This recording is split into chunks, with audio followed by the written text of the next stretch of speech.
అందరికీ నమస్కారం అండి. ఆనందంగా జీవితాన్ని ఆస్వాదించడానికి అమ్మ మాటకు స్వాగతం. సీతారామ కళ్యాణం వైభవంగా ఇంట్లో జరుపుకున్నామండి. ఇక ఈరోజు స్వామివారినంతా యథాస్థానంలో పెట్టేస్తున్నాననమాట అండి. ఇంత చక్కగా కళ్యాణం చేయించుకున్న రామయ్య తండ్రికి మంగళహారతిని పాడుకుంటూ అన్నీ సర్దుకున్నానండి.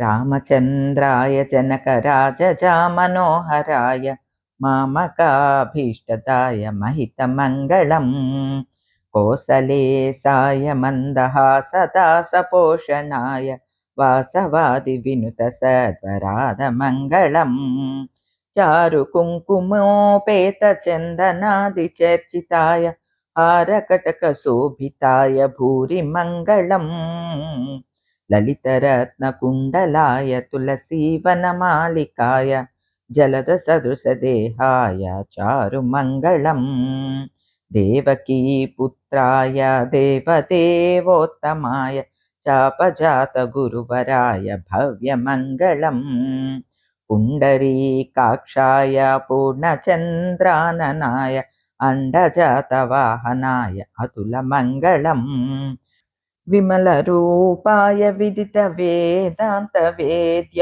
సుజనచిత్తకామితాయ శుభగమంగళం రామదాసమృదుల హృదయ తామరసనివాసాయ స్వామి భద్రగిరివరాయ సర్వమంగళం సర్వమంగళం సర్వమంగళం.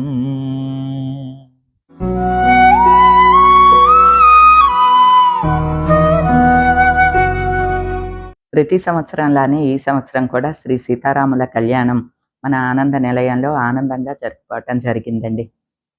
అసలైతే గ్రామంలో కట్టే పర్ణశాలలో ఈసారి స్వామివారి కళ్యాణం చేద్దామని అనుకున్నాము. కానీ దానికి సంబంధించి పనులన్నీ కూడా పూర్తి అయినాయండి. కాకపోతే ఇంకా దుమ్ము, దూకర, సిమెంటు, ఇసుక ఇవన్నీ ఉన్నాయి కదా!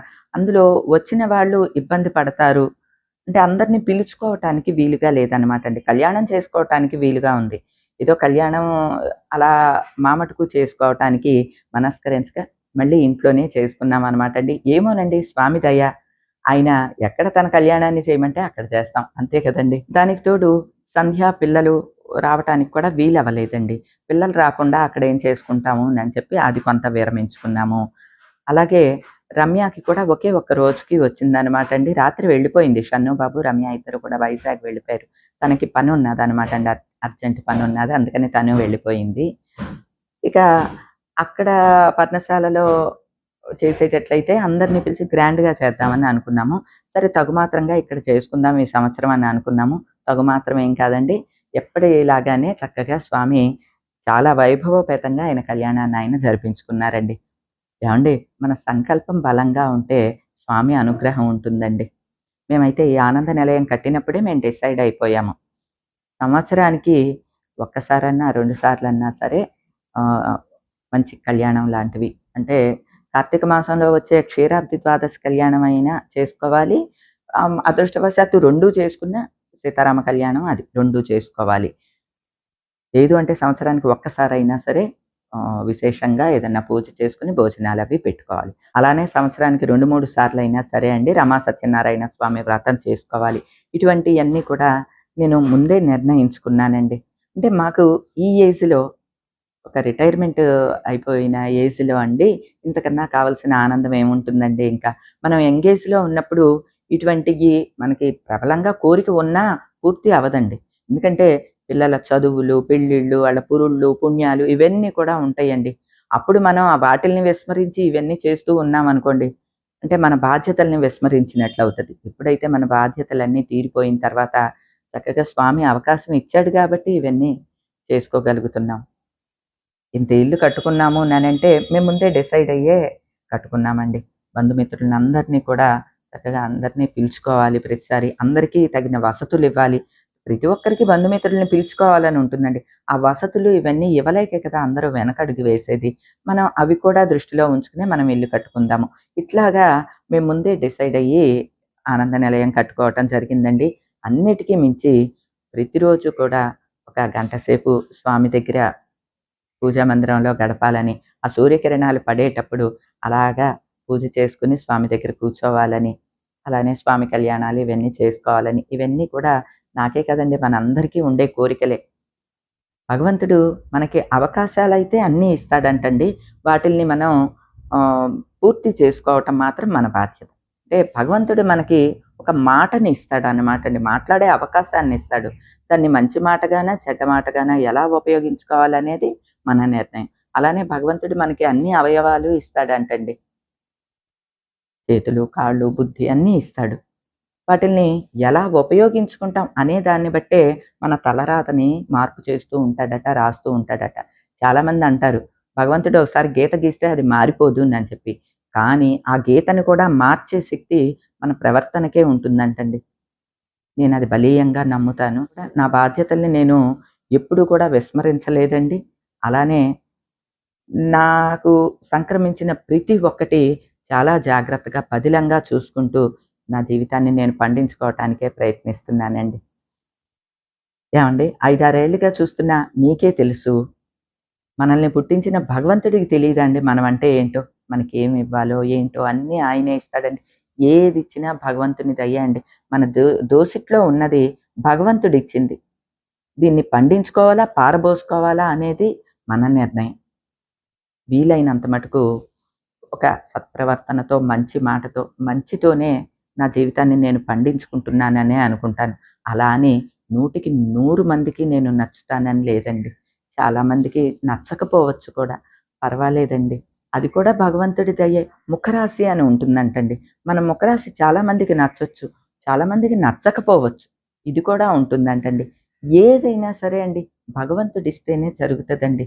ఇది మనకి మనం రాసుకున్నది గాని, మనకి మనం చేసుకున్నది గాని లేదు. కానీ ప్రవర్తన మాత్రం మనదేనండి. ఏదో భగవంతుడి దయ వల్ల ఇలా నడుస్తున్నాయండి.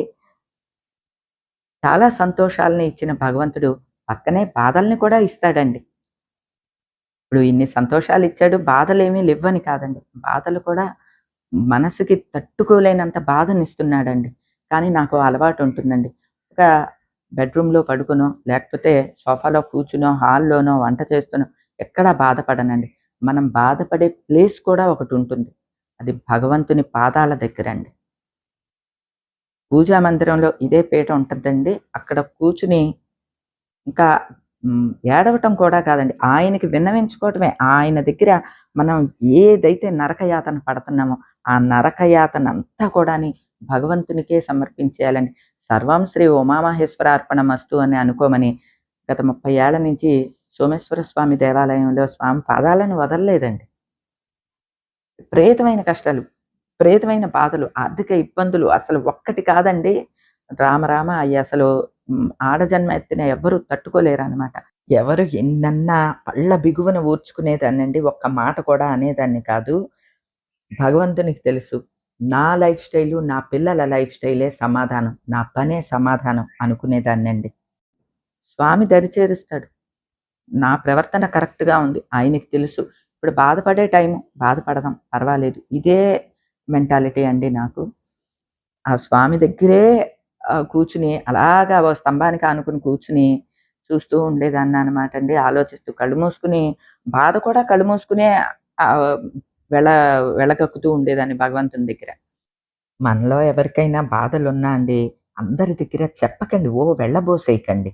భగవంతుని దగ్గర మాత్రమే చెప్పండి. అన్నీ ఆయనే చూసుకుంటాడండి. కరోనా దగ్గర నుంచి దేవాలయానికి వెళ్ళటం తగ్గిపోయింది. అన్నీ పూజా మందిరంలోనే పెట్టేసుకున్నాను గాబట్టి, చాలా ఆనందంగా భగవంతుడు పూజ చేసుకునే అవకాశం ఇచ్చాడు. ఉదయం ఆ సూర్యకిరణాలు పడేటప్పుడు అలా చూసుకుంటుంటే, ఇక ఏం కావాలి ఈ జన్మకి నన్ను అనిపిస్తదనమాట అండి. అంటే మన కోరిక ఏదైతే బలంగా ఉంటుందో, అది భగవంతునికి తెలుస్తది అని కాలక్రమేణా నాకు అర్థమైందనమాట అండి. అలానే ఈ బాధ ఇవన్నీ కూడా అండి పడాలి. అది కూడా స్వీకరించాలి. అన్నీ ఆనందాలే ఉంటే ఎలా అండి? ఉంటాయా ఎవరికన్నాని? బాధలు కూడా ఉంటాయి. సరే ఆ బాధేదో మనస్సుని పిండేసే బాధ. సరే ఆ బాధని తీసుకుంటాను. ఎంతైతే బాధ పెడుతున్నాడో ఆ బాధను కూడా భరించడానికి నేను సిద్ధంగా ఉన్నానండి. మనం పోతపోసిన మంచితో తయారయ్యానా అండి నేనేమన్నాని? నేనేమన్నా అందరిలో ఒకళ్ళమే కదండీ మనం కూడాని. ప్లస్‌లు ఉండొచ్చు, మైనస్‌లు ఉండొచ్చు. నాకు తెలిసినయి ఏయో చేసుకెళ్ళిపోతాను. నా లైఫ్ స్టైల్ మీరు చూసేదంతా కూడా నా లైఫ్ స్టైల్ అండి ఇది. మేము ఎలా ఉంటున్నాము, ఏంటి, నేను 10 మందితో ఎలా ఉంటున్నాను, ఇంట్లో ఎలా ఉంటున్నాను, ఇవన్నీ ఆఖరికి మేము ఎటువంటి ఆహారం తింటామనేది కూడా మీ అందరికీ తెలుసు. ఆహారం విషయంలో కూడా చాలా ఖచ్చితంగా ఉంటామనమాట అండి. ఎందుకంటే మా వారికి, మా మరిది గారికి కొద్దిగా షుగర్ అవన్నీ ఉండటంతో మా వారి ఆరోగ్య రీత్యా అందరం కూడా అదే తింటామండి. ఇక లైఫ్ స్టైల్ అంటారా? 10 మందితో కలిపి మేము, 10 మంది కోసం మేము. ఇదైతే మేము నిర్ణయించుకున్నదండి. నేనొక్కదాన్నే కాదండి. మా మరిది గారు, మా వారు కూడా అలానే ఉంటారు. భగవంతుడిచ్చిన ఈ జీవితాన్ని సార్థకం చేసుకోవటమే మన కర్తవ్యం. అంతేనండి. ఇలాంటి అవకాశాలన్నీ ఇచ్చినందుకు స్వామికి ఎన్ని పూజలు చేసుకున్నా తక్కువేనండి. నిన్న ఆనందంగా స్వామికి పూజ అవి చేసుకున్నాను. ఇక ఈ రోజున స్వామికి సంబంధించి అన్నీ సర్దేసుకుంటానండి. దీపారాధన చేసుకున్నాను కదా! దీపారాధన అంతా ఘనమైన తర్వాత అప్పుడు స్వామిని తీసి మళ్ళీ యథాస్థానంలో పెట్టుకుంటామనమాట. మీకో డౌట్ రావచ్చు. పెళ్ళికి ఉపయోగించిన కర్పూర దండలు, జీలకర్ర, బెల్లం, తలంబ్రాలు ఇవన్నీ ఏం చేస్తారు అని చెప్పి. స్వామికి ఉపయోగించినయన్నీ కూడా అండి మాకు గంగిరెద్దుల వాళ్ళొస్తారనమాట అండి. వాళ్ళకిచ్చేసేస్తాము. స్వామి కళ్యాణం అనే కాదండి.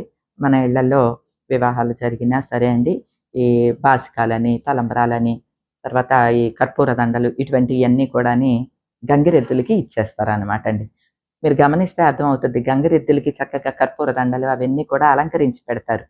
వాళ్ళకి సంభావన ఇచ్చేసి ఇవన్నీ ఇస్తే తీసుకుంటారనమాట అండి. కొన్ని అన్నీ సర్దేసుకుంటాను. అట్లనే ప్రత్యేకించి ఇంకా కొన్ని పూజలో ఉపయోగించినవి ఉంటాయండి. అవన్నీ మాత్రం జాగ్రత్త చేసుకుంటా. అంటే పూజలో ఉపయోగించిన చిల్లర నాణేలు అన్నీ అనమాట అండి. ఇగోండి. చిల్లర మళ్ళీ జాగ్రత్తగా ఒక దీనిలో వేసుకుని ఇట్లా పెట్టుకుంటాను. ఎందుకంటే మనకి సత్యనారాయణ స్వామి వ్రతంలో అట్లానే ఇట్లా పూజలు చేసుకునేటప్పుడు చిల్లర అవసరం అవుతుందండి. అదే చిల్లరని తీసి శుభ్రం చేసి జాగ్రత్త చేసి మళ్ళీ వాడేటప్పుడు శుభ్రం చేసుకుంటాం. పంతులు గారికే వెళ్తాయి నిజానికి ఇవన్నీ కాయిన్స్. మేము ఈ రూపేణా ఆయనకి మామూలు నోట్లే ఇచ్చేస్తామండి. ఇవి మాత్రం నేనే ఉంచుకుంటాను. అలానే ఈ కర్పూర స్టిక్స్ అవి తెప్పించాను కదండీ! ఇవి కొన్ని ఉన్నాయి. ఒక 10 ఎన్నో ఉన్నాయన్నమాట. ఇవి పూర్వం ఇచ్చేవాళ్ళండి పెళ్ళిళ్ళలో. మా పెళ్ళిలో కూడా పంచిపెట్టారు ఇవి. కర్పూర స్టిక్స్ అనమాట. ఇదివరకు స్టిక్ ఉండేది. ఇప్పుడైతే కొంచెం ఇట్లాగా ఫోల్డ్ అయ్యే విధంగా ఒక తీగ లాంటిది ఇచ్చారనమాట. ఇయ్యో 10 మిగిలినయి. షన్ను బాబుకి స్మెల్స్ అంటే చాలా ఇష్టమండి. ఇయ్యి ఇది మా నానమ్మకి, ఇది మా తాతయ్యకి, ఇది మా డ్యాడీకి, ఇది నాకు, మా మా మమ్మీకి అని చెప్పి 4, 5 ప్యాక్ చేసుకొని వెళ్ళాడండి. షన్ను బాబు రాత్రి రమ్యను, షన్ను వెళ్ళారు. అలానే విసనకర్రలు కూడా అందరికీ పంచిపెట్టడానికి తెప్పించాను కదండీ! విసనకర్రలు ఉపయోగించడానికి ప్రత్యేకించి కారణం చెప్పాను కదండీ! భద్రాచలంలో పోకల దమ్మక్కకి భద్రాచల రామయ్య విగ్రహాలు దొరికినప్పుడు ఆవిడ గుడి కట్టలేదండి. ఫస్ట్ తాటాకు పందిరే వేసింది. అందుకని దానికి సింబాలిక్‌గా ఏమోనండి తాటాకు పందిట్లోనే రామయ్య తండ్రి కళ్యాణం చేస్తారు. మరి మనం తాటాకు పందిరి అది ఏమీ వేయట్లేదు కదా! అలానే తాటాకు విసిన కర్రలు పంచడం ఇటువంటియన్నీ చేస్తారు. అవి మాకు అవైలబిలిటీ ఉన్నది. బానే దొరుకుతున్నాయి కాబట్టి అవి కూడా తెచ్చుకొని పంచుకున్నామనమాట అండి. అలానే ఇక ఈ పూజకి సంబంధించినయన్నీ ఉంటాయి చూడండి. ఈ గొడుగులు ఇవన్నీ కూడా జాగ్రత్త చేసుకోవాలి. ఇవన్నీ కూడా అండి సర్దుకోవటం అనేది ఒక పూటంతా పడుతుంది. హెల్పింగ్ హ్యాండ్ ఉన్నా సరే అండి, ఇవి మాత్రం మరి నేను సొంతంగా చేసుకోవాల్సిందే. ఈ బేషన్ తీసి అటు పెట్టమ్మా, ఈ పళ్ళెం తీసి అక్కడ పెట్టు ఇటువంటియే నాకు వరము వీళ్ళు హెల్ప్ చేయగలరు. మిగతావన్నీ కూడా నేనే సర్దుకోవాలండి. తర్వాత ఈ యాలకుల దండలు, కర్పూర దండలు మాత్రం కొన్ని రోజులు ఉంచేసేస్తాను. ఇక స్వామి దయతో అన్ని బ్రహ్మాండంగా జరుపుకున్నామండి. అలానే స్వామికి ఉపయోగించిన ఈ ముత్యాల తలంబ్రాలు ఉంటాయి చూడండి. ఈ ముత్యాలు ఇవి కూడా జాగ్రత్త చేసుకుంటాననమాట అండి. ఇంకా మిగతావన్నీ కూడా అయ్యగారికి ప్యాక్ చేసేసి ఉంచుతాము. వారు మళ్ళీ వచ్చి తీసుకోవటం ఇవన్నీ కూడాని. అంటే గణపతి బియ్యం ఇవన్నీ ఉంటాయి చూడండి. అవన్నీ మాత్రం అయ్యగారు మళ్ళీ వచ్చి తీసుకుంటారు. ఈ సంవత్సరం చక్కగా పెందలాడే వచ్చారండి. ఉదయమే కళ్యాణం అయిపోవటంతో చక్కగా ఫ్రీ టైమ్ అంతా ఉన్నది. లాస్ట్ ఇయర్ మీకు గుర్తుండి ఉంటుందండి. చాలా లేట్ అయిపోయింది కళ్యాణానికి. ఈ సంవత్సరం మాత్రం ఎర్లీగా వచ్చేసి ముందు మన ఇంట్లో కళ్యాణం జరిపించి తర్వాత దేవాలయానికి వెళ్ళారనమాట అండి. స్వామి దయండి అన్నీ అలాగా చేయించుకున్నాడు.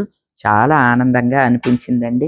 మన ఫ్యామిలీలో ఎవరికన్నా ఏమాత్రం అవకాశం ఉన్నా సరే అండి, స్వామివారి కళ్యాణం గాని, రమా సత్యనారాయణ స్వామి వ్రతం గాని, ఇంట్లో ఏదన్నా పూజ గాని నిర్వహించుకుంటూ ఉండండి.